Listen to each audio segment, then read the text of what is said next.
PT जो है वो मेरे लिए एक चैलेंज था और उसमें मेरे स्टेक्स बहुत ज़्यादा हाई थे। आइट्स से बच्चे पीटी में क्यों आते हैं? There is a question. जो एनर्जी जो मेहनत आपने उसके अंदर अपनी यूज़ की है, वो चीज़ें जब आप पीटी में अप्लाई करेंगे तो पीटी में रिलेटिवली स्कोर करना आसान है। बहुत सारे स्टूडेंट्स कहते हैं कि हम किस प्लेटफॉर्म से प्रिपेयर करें, क्योंकि हर प्लेटफॉर्म का डिफरेंट एआई स्कोर करता है, तो स्टूडेंट समटाइम कंफ्यूज हो जाता है। बजाय इसके कि किसी एक सिस्टम के ऊपर रिलाय करके अपने आप को डिफाइन कर लेना कि मेरा सिर्फ ये लेवल है, मैं उस चीज़ को दुरुस्त नहीं समझता। ड्यूरिंग टेस्ट आपका ध्यान साथ बैठे हुए जो टेस्ट टेकर्स हैं उनके वर्ड्स की तरफ चला गया या आपने उनको सुनना शुरू कर दिया तो आपका पीटी जो है वो रुइन हो जाएगा। अगर आपने एक अबव एवरेज थोड़ी सी एफर्ट की है तो पीटी के अंदर 9 इंच लेना कोई मुश्किल बात नहीं है।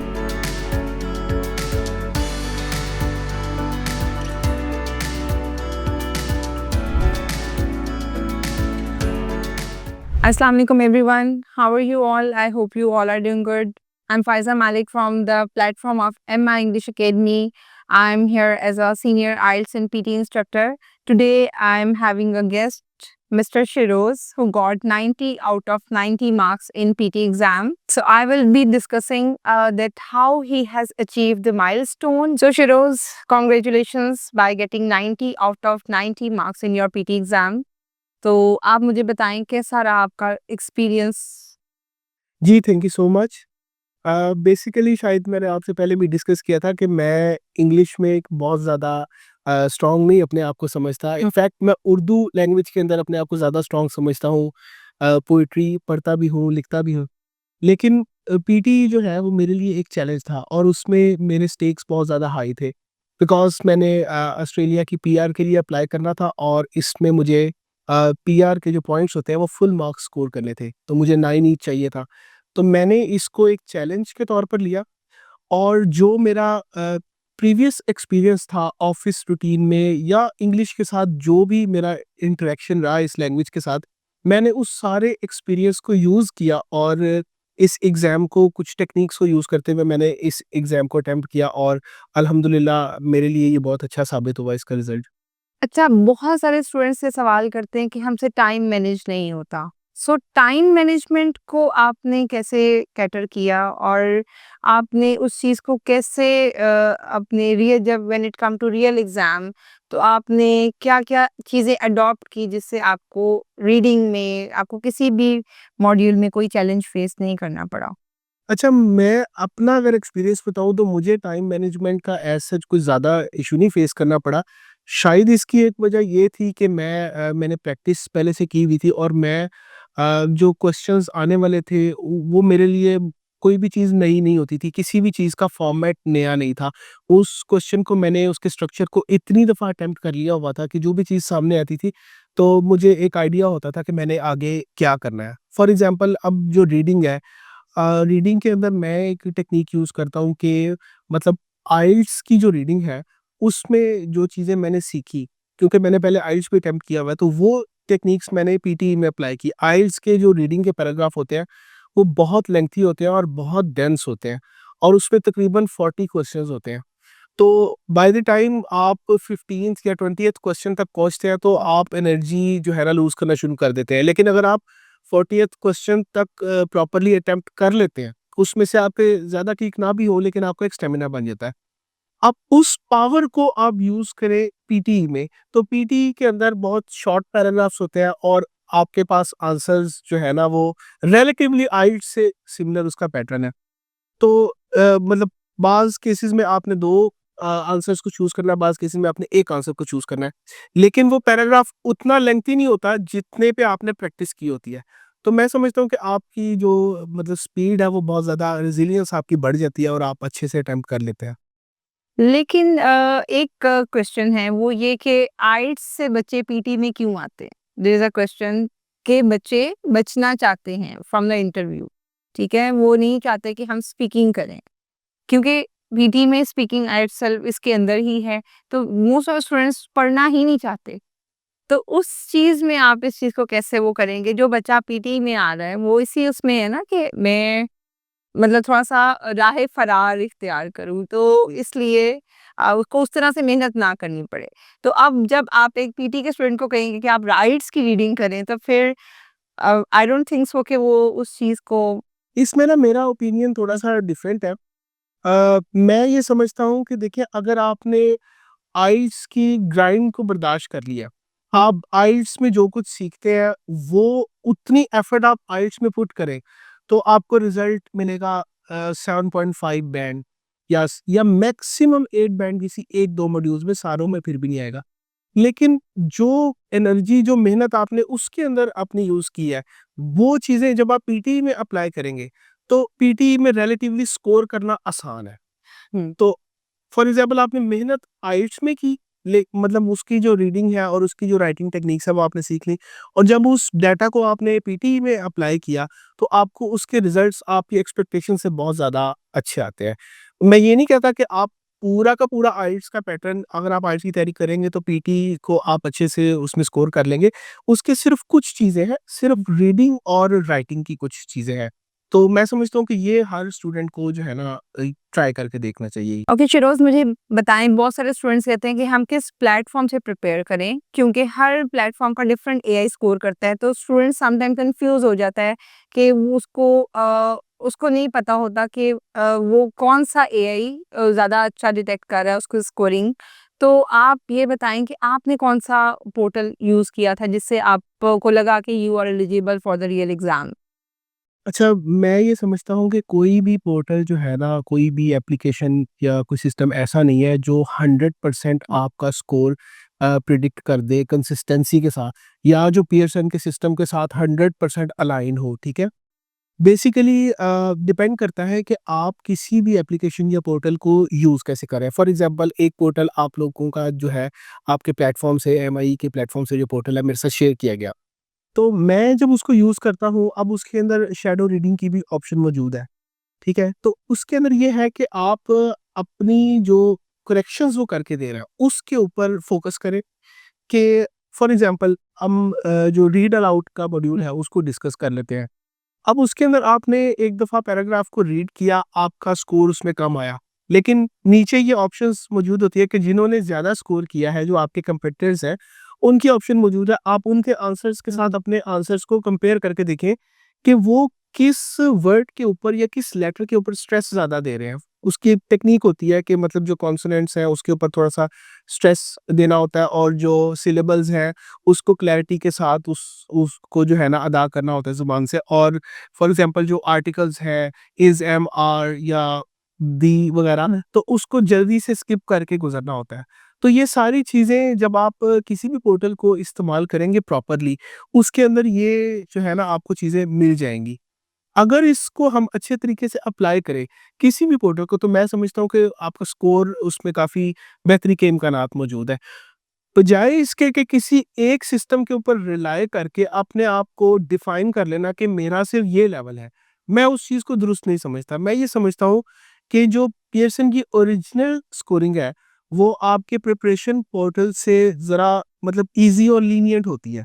तो अगर आप किसी जगह पे अच्छा प्रैक्टिस में नहीं भी स्कोर कर रहे, तो आपका ये मकसद जो है ना, नहीं है कि आपने सिर्फ प्रैक्टिस के स्कोर्स को ही देखना है। आपने जब आप एग्ज़ाम में जाएँगे तो आपका कॉन्फिडेंस लेवल हाई होगा, और उस लीनिएंट स्कोरिंग में आप जो है ना अच्छा रिज़ल्ट गेन कर लेंगे।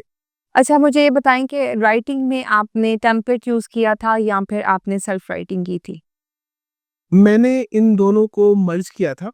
बेसिकली मैंने जो भी वीडियोज़ देखी, फॉर एग्ज़ाम्पल मैं जब आइल्स की तैयारी करता था, तो एक चैनल है यूट्यूब का लिज़ आइल्स के नाम से।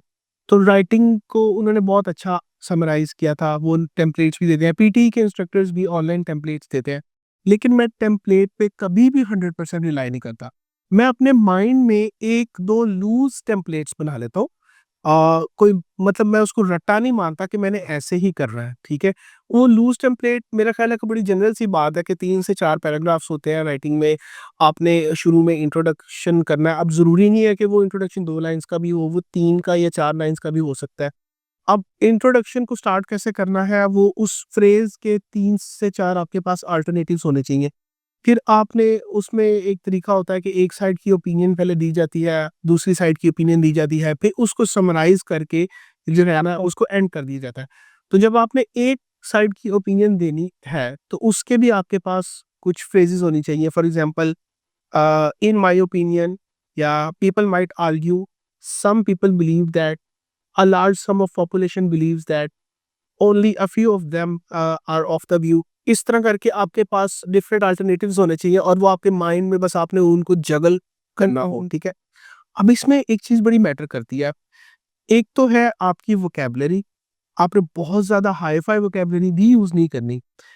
प्लस उसके साथ एक चीज होती है लेक्सिकल रिसोर्स।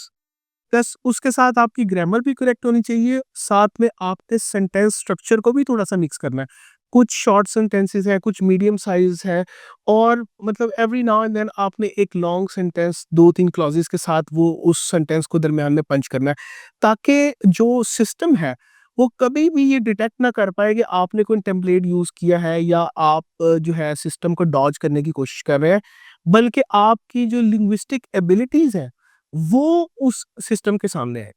लेकिन इसको बहुत ज़्यादा आपने ओवरडू भी नहीं करना, यानी कि इसमें इनोवेशन की इतनी ज़्यादा गुंजाइश नहीं है। इस मतलब अब ये आइल्स से ही सारा एक्सपीरियंस लिया हुआ है, क्योंकि जो आइल्स के बैंड्स की स्कोरिंग है उसके अंदर ये चीज़ बहुत मैटर करती है। Grammar, punctuation, lexical resource, vocabulary, sentence structure का जो मिक्स है, ये सारी चीज़ें मैटर करती हैं। तो अगर उस 50% नॉलेज को भी आप यहाँ पे अप्लाई करें, तो मैं समझता हूँ कि फुल मार्क्स लेना कोई मुश्किल काम नहीं है राइटिंग के टास्क में। ये बताइए कि वोकैब्युलरी किस हद तक इम्पोर्टेंट है रीडिंग को स्कोर करने के लिए? ये रीडिंग को स्कोर करने के लिए वोकैबुलरी इम्पॉर्टेंट ज़रूर है, लेकिन उसके साथ-साथ जो सबसे ज़्यादा इम्पॉर्टेंट चीज़ है वो आपकी लॉजिकल रीज़निंग है। अब आप एक पैराग्राफ को फॉर एग्ज़ाम्पल पढ़ते हुए आ रहे हैं, उस वर्ड का आपको मतलब नहीं भी पता लग रहा, तो जो ऊपर और नीचे का कॉन्टेक्स्ट है, जो उसकी फ़ील है, उससे आप उसका जो है ना मीनिंग डिराइव करना आप मीन्स कि आप कहना चाह रहे हैं कि पहले आप अंडरस्टैंड करें पैसेज को एग्ज़ैक्ट प्रॉपर्ली और Yeah. उसके बाद आप उसको सॉल्यूशन की तरफ लेके आएँ। एग्ज़ैक्टली, प्लस उसकी जो रीज़निंग है ना, मतलब अगर for example if this happens then that happened, ठीक है। एक चीज का जो कॉज का जो इफेक्ट है ना, वो आपको उसको मतलब जोड़ के उसका रिजल्ट निकालना आना चाहिए कि एक आर्ग्यूमेंट जो बन रहा है वो आर्ग्यूमेंट क्यों बन रहा है, या एक शख्स ने कोई एक्शन किया, या साइंटिस्ट ने किसी चीज का जो है मतलब किसी थ्योरी का अगर बिलीव किया या कोई एक्सपेरिमेंट किया, तो उसके मतलब रिजल्ट्स क्या निकले, और उसके पीछे क्या उनकी एफर्ट्स क्या थे, और उसके पीछे कौन से फैक्टर्स थे जो उनके आंसर्स को डिराइव कर रहे थे। तो ये सारा आपको जो है ना सम अप करना आना चाहिए ओवरऑल अच्छे से, तभी आप एमसीक्यूज के अंदर जो मतलब जो आपने ऑप्शन चूज करना है उसके अंदर डिफरेंस बड़ा माइन्यूट सा डिफरेंस होता है, तो वो आपने मतलब जब निकालना है, तो इसका मतलब ये है कि आपको पैराग्राफ प्रॉपरली आपने अंडरस्टैंड किया होगा, तो आप उस आंसर को सिलेक्ट कर पाएंगे।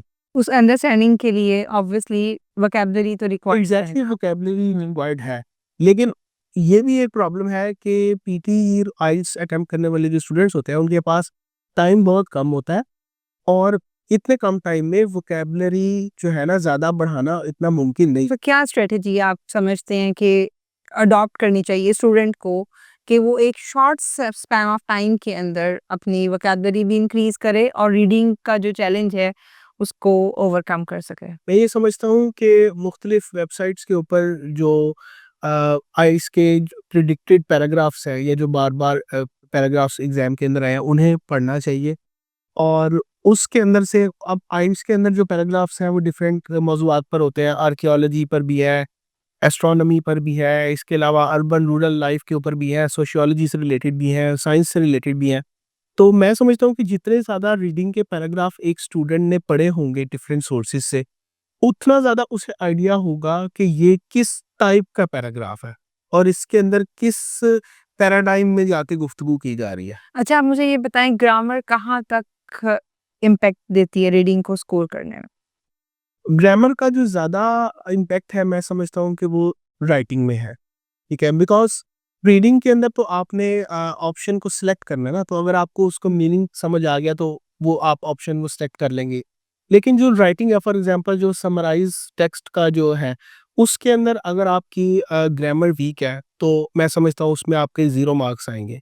अगर आपको कॉमा यूज़ करना नहीं आ रहा, सेमीकोलन यूज़ करना नहीं आ रहा, फॉर एग्ज़ाम्पल आपने एक टेक्स्ट को समराइज़ करना है, आई थिंक 35 टू 120 वर्ड्स के अंदर आपने समराइज़ करना है और लेकिन उसके अंदर फुल स्टॉप एक ही होना चाहिए, ठीक है? वो सेंटेंस बीच में ब्रेक नहीं होना चाहिए।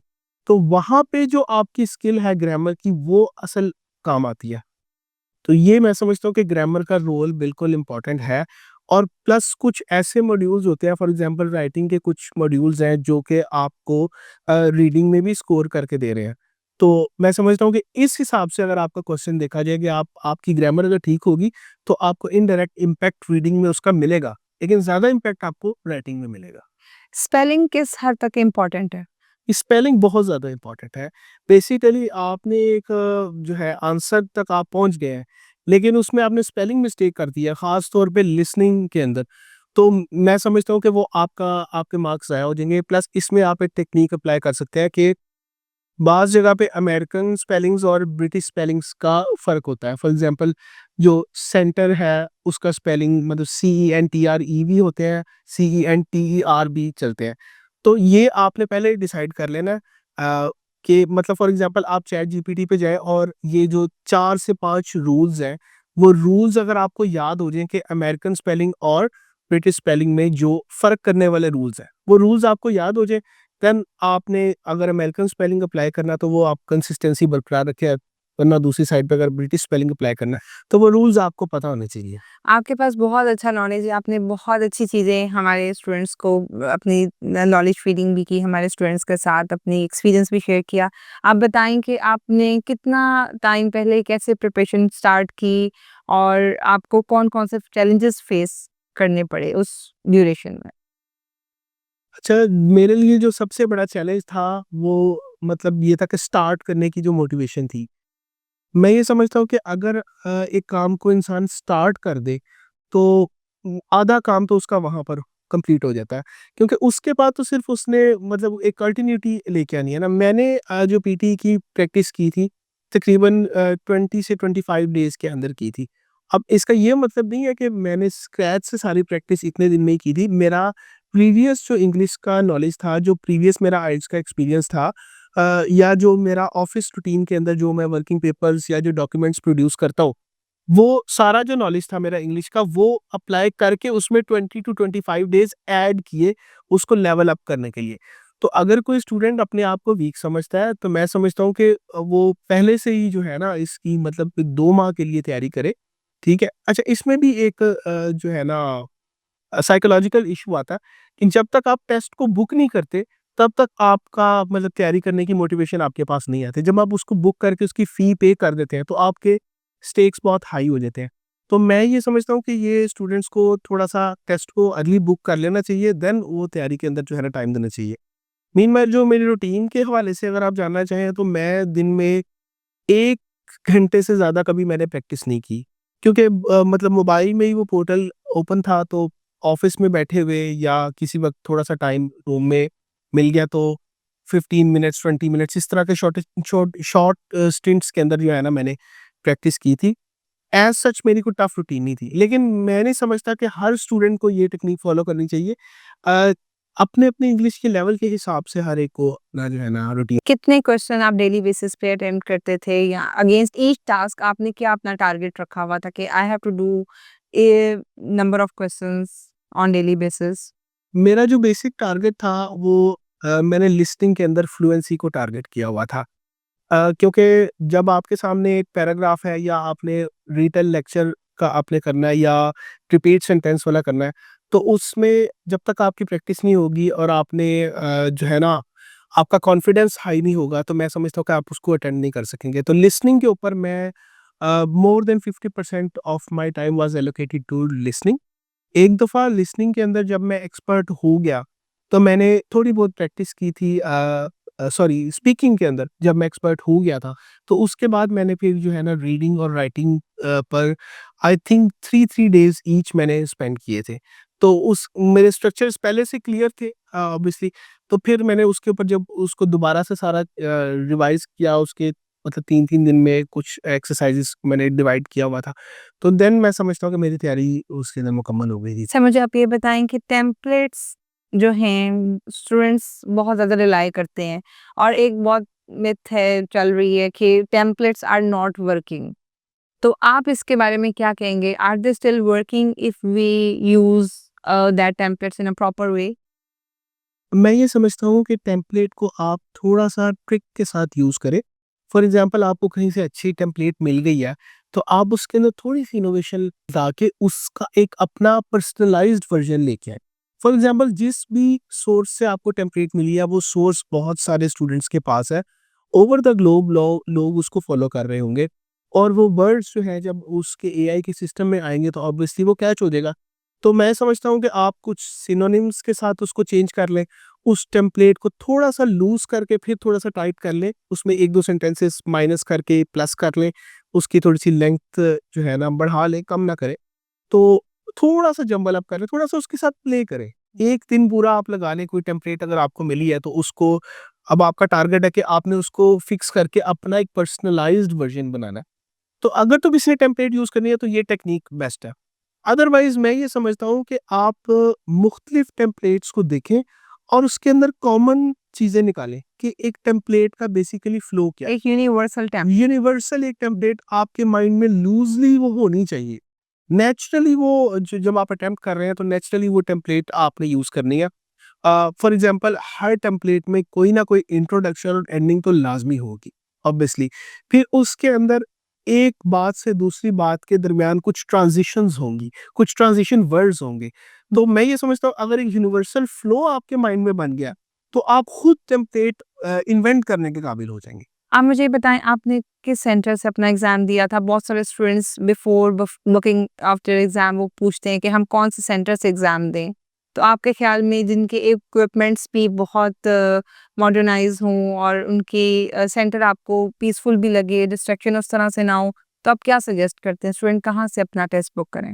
अच्छा और मेरा जब किस सेंटर से जाके अपना टेस्ट मेरा जो एक्सपीरियंस है वो जेएनएस एजुकेशन के नाम से एक सेंटर है एमएम आलम रोड पे। तो मैंने तो अपना टेस्ट वहाँ पे अटेम्प्ट किया था। लेकिन कुछ मेरे सर्कल में लोग हैं उन्होंने एफसी कॉलेज में टेस्ट अटेम्प्ट किया। तो मतलब जो गुफ्तगू करने से जो नतीजा निकला वो ये है कि जो जेएनएस एजुकेशन है वहाँ पे थोड़ा-सा एक कंफर्टेबल एनवायरनमेंट है और मतलब लीनिएंट जो है ना एनवायरनमेंट है। जबकि एफसी कॉलेज में कुछ चीज़ें टफ है। एक तो ये है कि जो पार्किंग से लेके टेस्ट सेंटर तक का जो डिस्टेंस है वो आपको बाय फुट कवर करना पड़ता है एफसी कॉलेज में। जबकि जेएनएस में पार्किंग करीब अवेलेबल है और वहाँ पे मतलब मुझे स्टाफ भी ज़्यादा कोऑपरेटिव लगा। इक्विपमेंट मैंने खुद किसी इक्विपमेंट को किसी दूसरे सेंटर के साथ कंपेयर नहीं किया तो मैं उसके बारे में नहीं कह सकता लेकिन जो जेएनएस का इक्विपमेंट था बिकॉज़ टेस्ट शुरू होने से पहले माइक टेस्ट करने की जो है ना आपको ऑप्शन मिलती है। तो उसके अंदर मैंने जो चीज़ें टेस्ट की मुझे कोई प्रॉब्लम फेस नहीं करनी पड़ी और मेरे साथ जो बाकी स्टूडेंट्स थे उनको भी कोई ऐसा प्रॉब्लम फेस नहीं करनी पड़ी। हाँ, ये एक इश्यू मुझे समझ में आया, वो ये था कि जिस रूम के अंदर आप टेस्ट दे रहे होते हैं, वहाँ पर बहुत सारे और भी लोग टेस्ट दे रहे होते हैं। तो जब स्पीकिंग का टेस्ट शुरू होता है, तो एक बज़ जो है ना, उसको आपको फेस करना पड़ता है क्योंकि आप भी अपने हेडसेट के अंदर बोल रहे हैं और आपके इर्द-गिर्द बैठे जो लोग हैं, वो भी बोल रहे हैं। तो मैं ये समझता हूँ कि इसकी प्रैक्टिस आपको करनी चाहिए, किसी पब्लिक प्लेस पे स्पीकिंग को अटेम्प्ट करना चाहिए ड्यूरिंग प्रैक्टिस और ताकि ड्यूरिंग टेस्ट आपका कॉन्फिडेंस हाई हो और जो आसपास की जो बज़ है वो आपको डिस्ट्रैक्ट ना कर सके। आपका पीटी ही टोटली रुइन हो सकता है अगर ड्यूरिंग टेस्ट आपका ध्यान साथ बैठे हुए जो टेस्ट टेकर्स हैं उनके वर्ड्स की तरफ चला गया या आपने उनको सुनना शुरू कर दिया डिस्ट्रैक्ट तो आपका पीटी जो है वो रुइन हो जाएगा। तो ये मैं समझता हूँ थोड़ा एहतियात अच्छा मुझे ये बताएँ टेस्ट जब आप प्रिपेयर कर रहे थे, इसकी प्रिपरेशन आप कर रहे थे, तो आपको लगता था कि आपके 90 आउट ऑफ 90 मार्क्स आएँगे? नहीं एक्चुअली वर यू मुझे एक्सपेक्टिंग? मैं ये एक्सपेक्ट नहीं कर रहा था मुझे जो उम्मीद थी वो 82-83 तक की थी और इवन जब मैंने टेस्ट अटेम्प्ट किया तो मुझे ऐसा लगा कि शायद स्पीकिंग में मेरे मार्क्स 79 से भी कम हो जाए। क्योंकि जो रीटेल लेक्चर है उसमें आप 100% एक्यूरेट नहीं हो सकते। वो मतलब एक बड़ी डिफरेंट सी एक्सरसाइज़ है। एक बहुत डेंस किस्म का लेक्चर होता है और आपने उसको उसके अंदर से मेन पॉइंट्स हाइलाइट करके उसको बताना होता है। तो कभी भी आप अपनी परफॉर्मेंस से सैटिस्फाई नहीं होते स्पीकिंग के अंदर, मैं ये समझता हूँ। तो मुझे ये डर था लेकिन अल्हम्दुलिल्लाह जब रिज़ल्ट आया तो मैंने पॉडकास्ट के स्टार्ट में भी ये बात की कि जो पियर्सन की मार्किंग थी, मेरा एक्सपीरियंस है, मुझे ऐसा लगता है कि वो ऑन द लीनिएंट साइड है। और अगर आपने एक अबव एवरेज थोड़ी-सी एफर्ट की है, तो पीटी के अंदर 9 ईच लेना कोई मुश्किल बात नहीं है। अब आप मुझे ये बताएँ आप नहीं आप इस वक़्त एमआई के प्लेटफ़ॉर्म से बहुत सारे स्टूडेंट्स आपको सुन रहे हैं। आप क्या अपना एक मैसेज देना चाहेंगे उन स्टूडेंट्स को? देखिए, एमआई के प्लेटफ़ॉर्म से मैं ये मैसेज देना चाहूँगा कि हम पीटी जैसे टेस्ट को बहुत कैजुअली लेते हैं। फॉर एग्ज़ाम्पल, अगर आपने स्टूडेंट वीज़ा अप्लाई करना है या आपने कहीं पर पीआर अप्लाई करनी है, तो शायद आप लोग समझ नहीं पा रहे कि आपके स्टेक्स कितने हाई हैं। बहुत सारे, तकरीबन सारे स्टूडेंट्स कोई ना कोई डिग्री लेकर इस टेस्ट में अपीयर होते हैं, उनके पास 16 ईयर एजुकेशन होती है। तो जितनी एफर्ट आपने 4 इयर्स की बैचलर्स डिग्री हासिल करने में पुट किया, मैं समझता हूँ कि उसकी 2-3% एफर्ट भी अगर आप इस एक टेस्ट में पुट कर दें, तो आपका पाथवे बहुत स्मूथ हो सकता है। फॉर एग्ज़ाम्पल, अगर मैं ऑस्ट्रेलिया की पीआर की बात करूँ, तो अगर आप पीटी में 9 ही स्कोर करते हैं, तो ओवरऑल जो पीआर का एग्रीगेट एग्रीगेट मार्क्स है, आपको 20 आउट ऑफ 20 मार्क्स मिलते हैं। जबकि अगर आप 9 से नीचे स्कोर करते हैं, तो आपके 10 मार्क्स ऑस्ट्रेलिया की पीआर में माइनस हो जाते हैं। तो मैं समझता हूँ कि वो 10 मार्क्स जो है ना, दैट मेक्स द डिफरेंस। आपका आपको अपने स्टेक्स का इल्म होना चाहिए, आपकी फाइनेंशियल कॉस्ट कितनी लग रही है, और इसके अलावा जो आप उससे रिज़ल्ट लेना चाह रहे हैं, क्या आपकी एफर्ट उसके प्रोपोर्शनेट है? मैं समझता हूँ कि अगर इस चीज़ को सोच के पीटी अटेम्प्ट किया जाए, तो रिज़ल्ट्स बहुत अच्छे आ सकते हैं। ओके चिरोज thank you so much for joining us आपके इस पॉडकास्ट से बहुत सारे स्टूडेंट्स जो कि बाहर जाना चाह रहे हैं और उनके लिए पीटी जो है वो एक चैलेंज से कम नहीं है तो उनके लिए बहुत हेल्पफुल होगा तो take care of yourself this is Faiza signing of